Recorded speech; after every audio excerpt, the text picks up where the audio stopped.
शुभ सकाळ सगळ्यांना। मी व्हिडिओ काढते कारण तुम्ही पण माझी फॅमिली आहात, म्हणून मी माझ्या आयुष्यात जे काही घडलंय ना ते तुमच्या बरोबर सादर करू इच्छिते। तर माझी अपेक्षा आहे की तुम्ही मला त्याच्यासाठी चांगला रिस्पॉन्स द्यावा।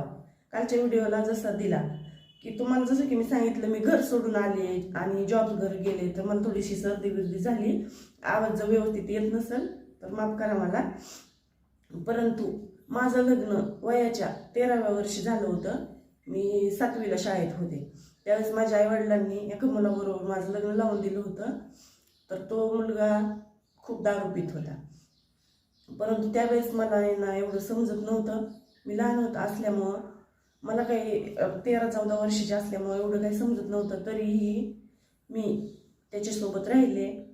मला आहे ना 2 मुलं पण झाली, परंतु त्याच्यामधला इतिहास जो काही आहे तो मी तुम्हाला सांगणार आहे। तर तुम्हाला माझ्या आयुष्याबद्दल जाणून घ्यायचं असेल तर तुम्हाला इथून पुढचे व्हिडिओ कंटिन्यू बघावे लागतील।